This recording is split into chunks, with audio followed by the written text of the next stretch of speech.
consent. Right, Hello, we're back. we're back. Not quite live yet, but we're nearly there. Nearly there. Yeah, we missed out a month, and we've interviewed. Well, we've done so many sessions with so many VC members, and we thought it was time that it was just John and me back to back. Still trying to find a date to meet up. It's coming. Yep, But I have to say, in the UK, we do seem to be slightly heading in reverse at the moment. we do seem to be going there. Anyway, this is our yeah, this is in lieu of our regular meetups, and what we've been doing over the last year and a half is just going back to back, sharing records that neither of us know what the other person has, and we're just talking about them. And if we can make a connection, we can, and if we can't, there's no problem. Yeah, Do you want to kick off, John? yeah, definitely. Just short say we're going to try and make this one shorter, so it Yes. won't be an hour and a half. This one. No. My first one is this, which I might have shown ages ago actually on the video, but I've just been listening to it. In fact, talking to 6-inch pianists on Instagram about it today as well. Just how incredible, what an amazing sounding record this is. And I think John's going to be doing a challenge on Morris White production soon on VC. But it sounds incredible. This record, it's a beautiful sounding record. Charles Stepney and Morris White together. Yeah. And just thinking, it must have been one of Charles Stepney's very last productions. I think was he died by the year it came out. So yeah, just really. I mean, it's a great. I was saying on recording the show for tomorrow. It's a great headphone record. This one, you don't expect a soul record to be a headphone record, but it's just really interesting. Great stuff. There's also some great emotions records. Also with the is it got most of Earth, Wind and Fire as the Yeah, it background? has. Yeah. Yeah. I was also playing the Ramsey Lewis Sun Goddess album, which is of a similar ilk. Yeah, nice. Okay, well, I might change my next selection.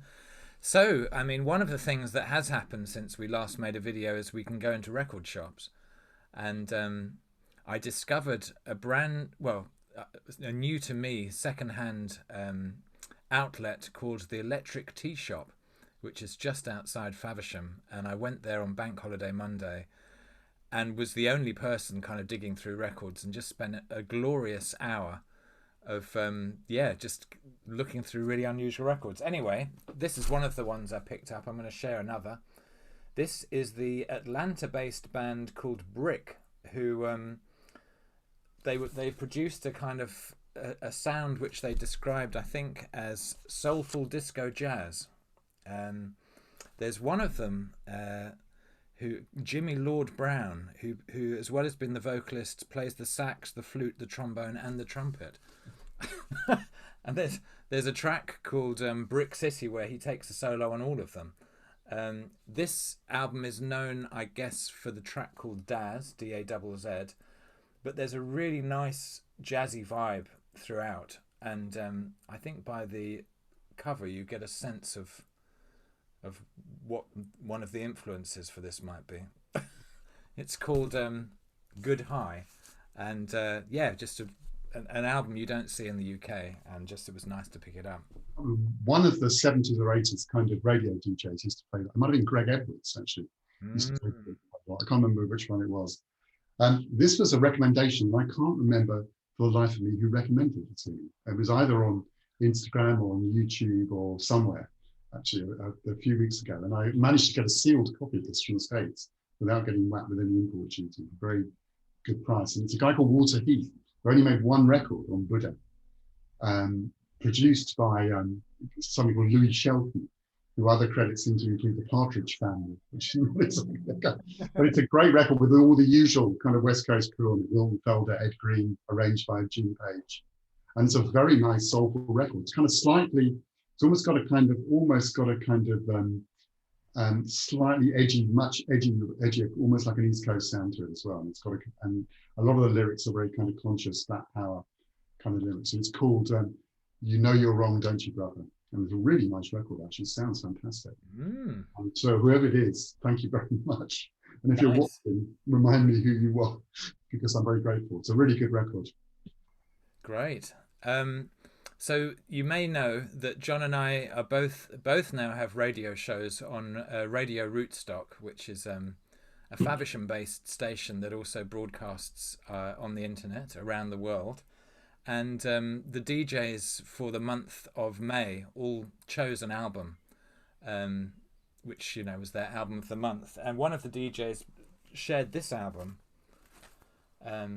which also ironically features one of our local heroes in Faversham, which is Evan Parker, and it's called the Natural Information Society with Evan Parker, and it's a double album that was recorded in 2019 at Cafe Otto, and it's basically a 4 sides of a jam that just kind of keeps going and features someone called Joshua Abrams on an instrument which is called a Guimbri, Guimbri, and there's a harmonium, there's drums, there's a bass clarinet, and Evan is on the soprano sax.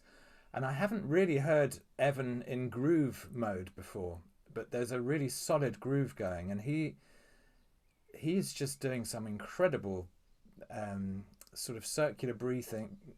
He sort of sounds like a bagpipe. It's just like it sounds like one of his solo records has almost been embellished, actually.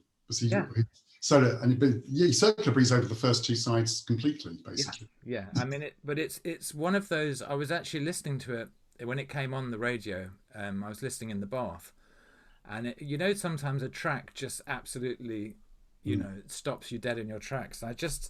It's also called Dissension Out of Our Constrictions, and it just feels. It's music which you can not possibly be experiencing at the moment in a live format, because it's absolutely live, and you just hear the kind of roar of excitement and applause at the end of some of these solos, because there was obviously the place to be. I highly recommend it. It's a really nice pressing, and even though sometimes it's a bit annoying when a side ends and then it carries on the next side, 20-minute kind of chunks of this work really, really well. So an album sort of for our times, which hopefully is reminding us of what's to come in terms of that live experience again. Gimbra is a North African instrument, I think. It's I think it's a string instrument from North Africa. I'm sure I got some. It's sort of, the gimbri seems to be holding the bass end down. It's almost like a bass. I think it's like a bass zither almost, actually. Something which I just kind of haven't listened to for quite a long time is another great saxophonist, really, is Anthony Braxton with Max Roach. And there's made an album on Black Saint, which was shorter pieces. So this again is a piece over 4 sides, actually. And I just love Max Roach. He's recorded really well on this album.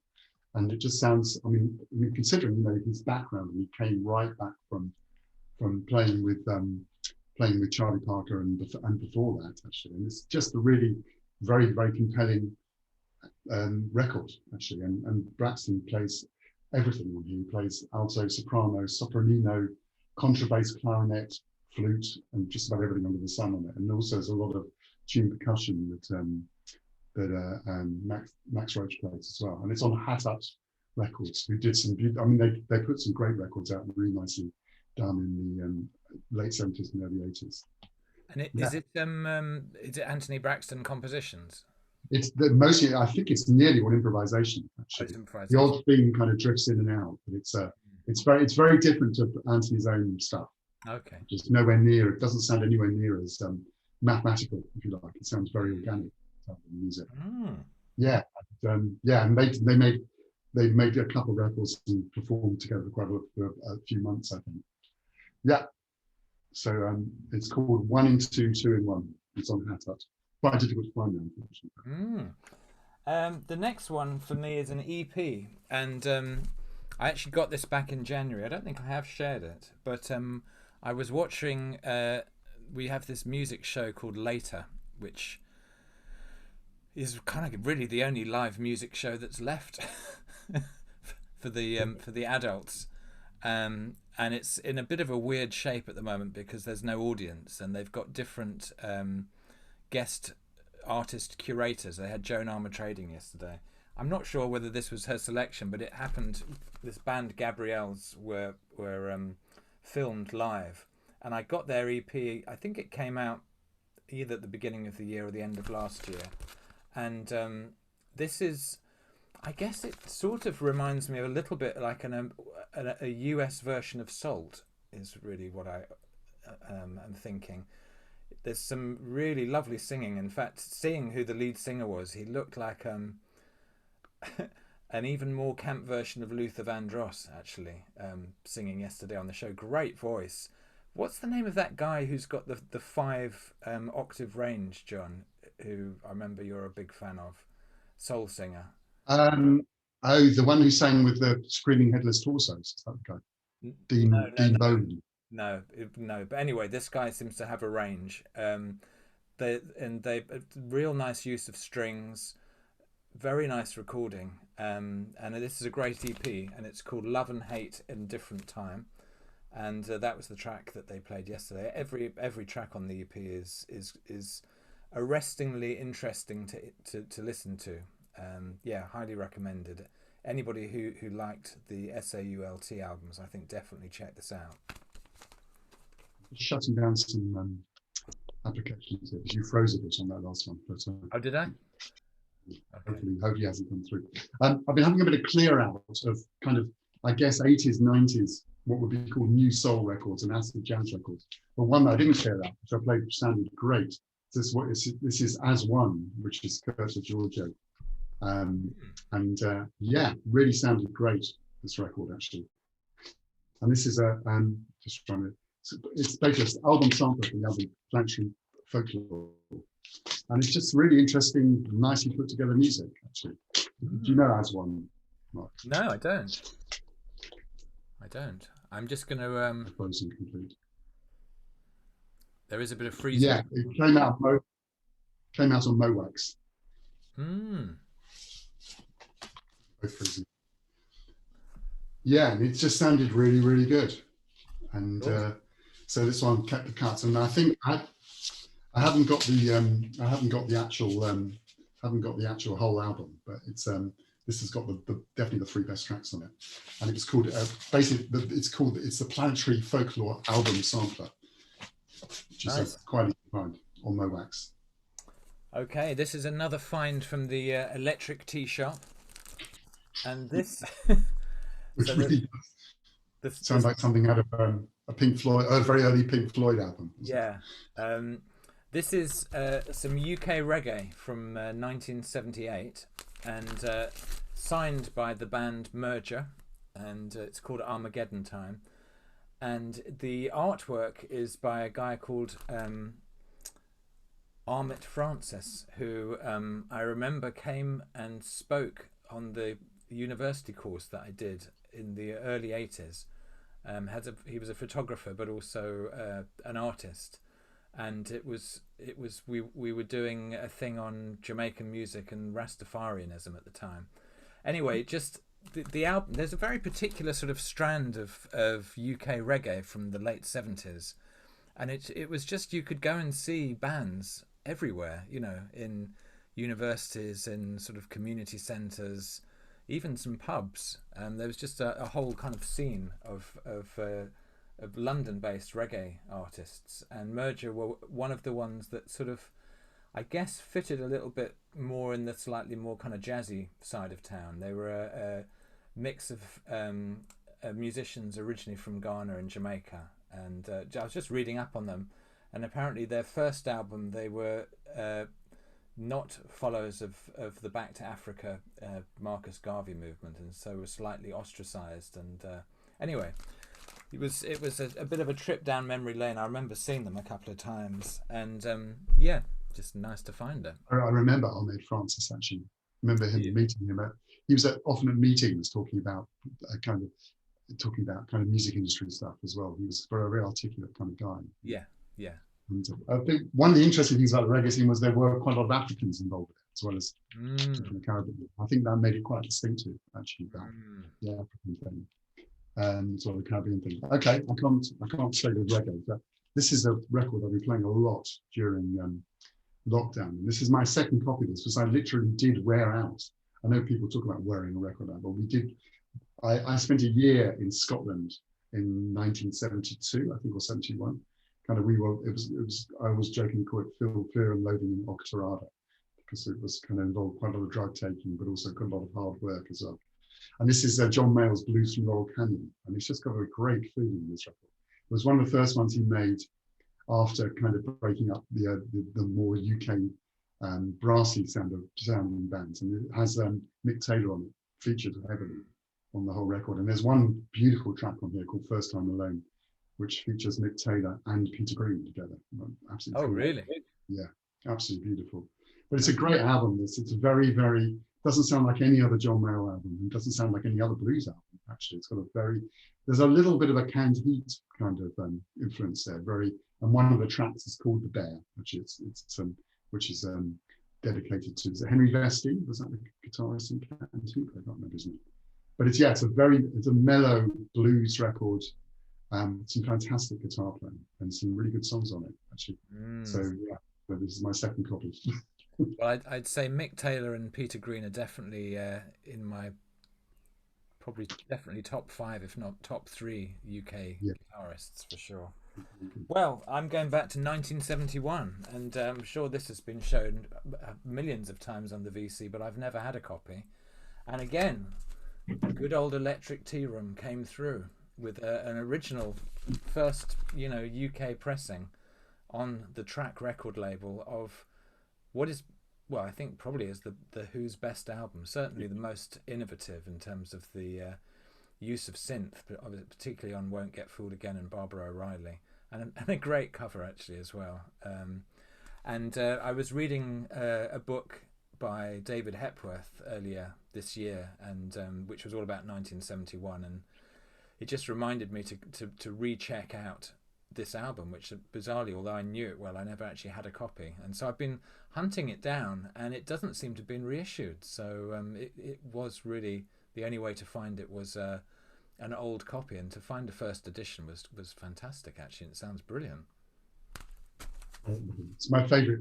I'm not a huge Who fan, and I have to say it's by far my favourite album of theirs. So moving forward a year to 1972, and this is the first Jerry Garcia album, solo album. And I haven't played this for a long time, actually. It just sounded great. I mean, it's interesting. It's kind of much more stripped down than the Grateful Dead. It's really him and Bill Kreutzmann, and that's it, actually playing everything on the whole record. But some great songs. One side's really got some really good songs on it, like Sugary and Loser and Deal. And the other side's got almost like music concretes on it, really. And they kind of are talking about abstract electronic sounds. But it all sounds really, really kind of very, very kind of well, kind of thought through, very well edited. I mean, what you don't expect from the Grateful Dead is tight, concise tracks, actually. But what you do get on this album is just that, actually.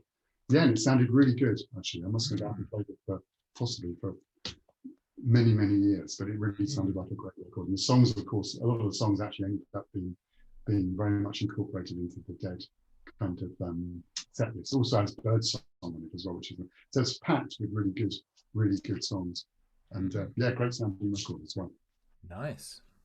I think I saw that in the Electric Tea Room as well, but I didn't buy it. Maybe I need to now. It's definitely worth picking up. But definitely Electric Tea Room type album. Yeah.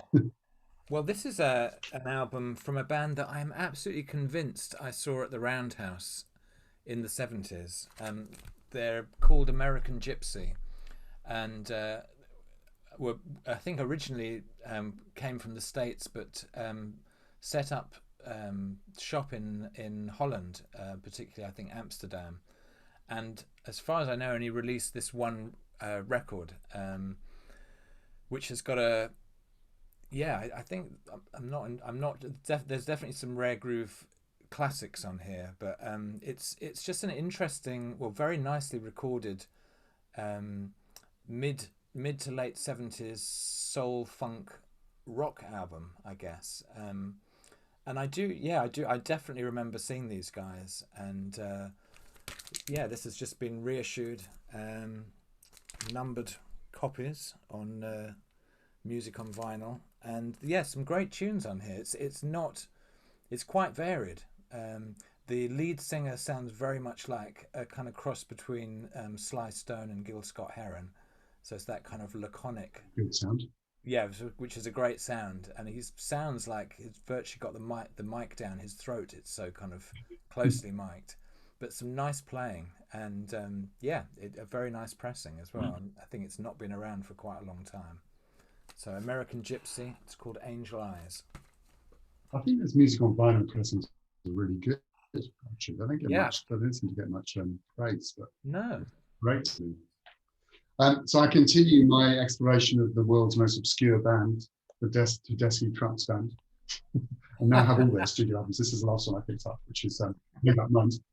And yeah, so everyone finds it very fun that I've only just discovered this band. But this one has the added kind of appeal of having Pino Palladino on bass on it as well. That's some great bass lines on it. On the whole album? No, nearly the whole album. It's all but 2 tracks, yeah. Oh, and wow. It's just another kind of example of a great band. And I've been hearing interesting stuff about how they've kept their whole band paid well right way through lockdown and stuff. And they're kind of, they do seem to have a real sense of community about them as well as everything else, which might be superficial, but it seems real to me actually.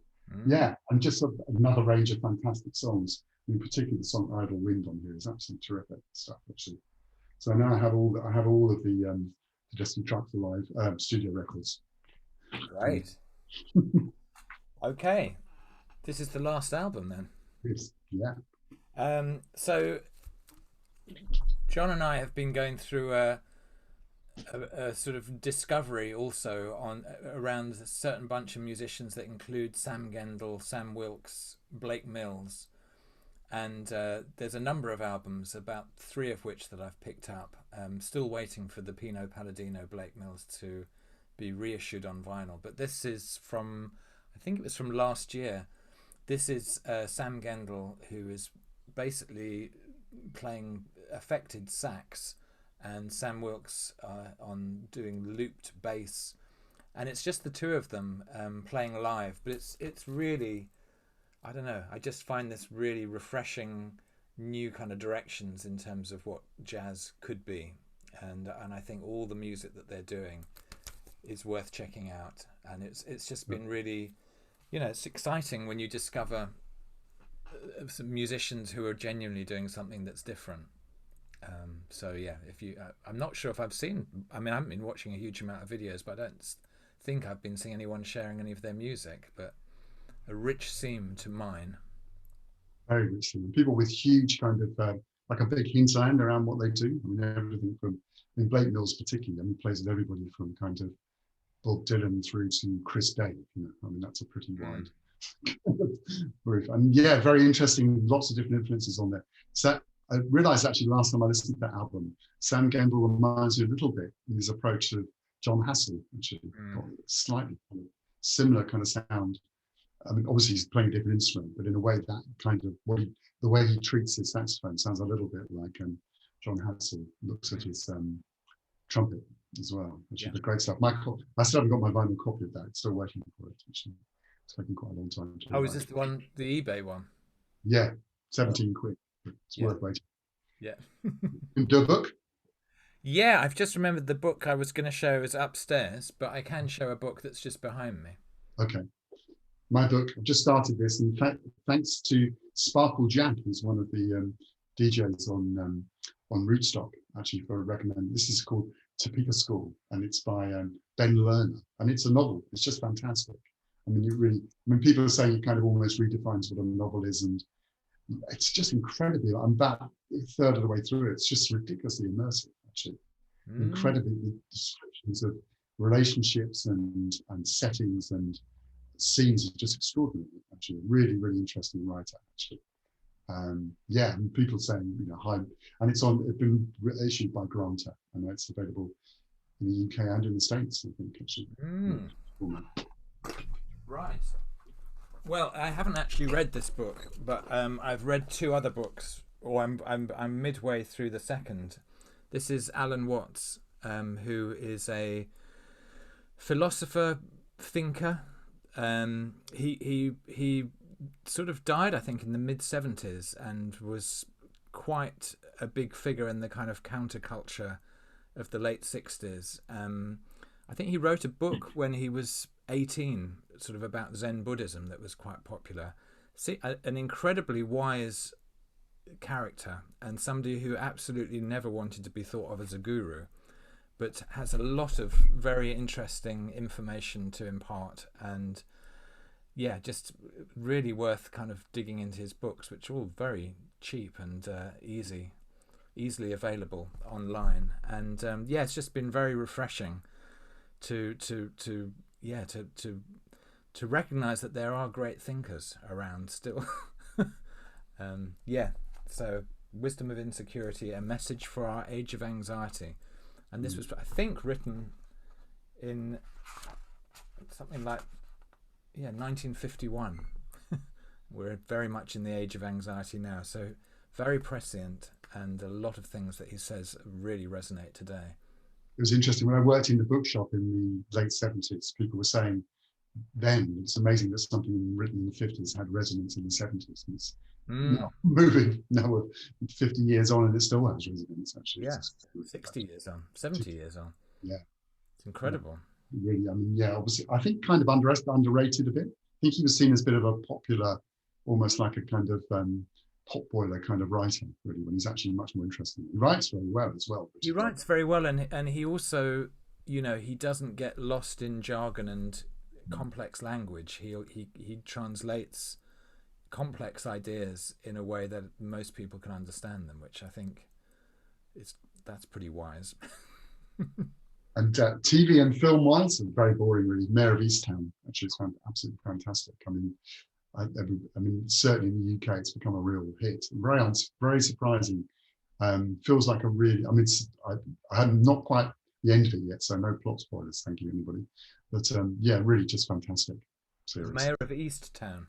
Yeah, really, really good. Where is it, John? I'd say it's HBO, which means it's on Sky in the UK and HBO in the States, I guess. And tonight I'm watching The First Cow, which is meant to be an absolutely great film. So I'm looking forward to that.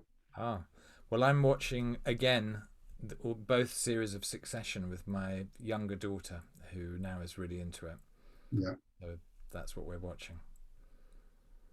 Great. Well, I hope everybody is well. We always love hearing from people, and yeah, let's. You know, we're hopeful that maybe July you will actually see John and I in the same room, absolutely. Possibly even doing a live radio broadcast together. That's the plan. Yeah, that's the plan. I think actually, all media converges.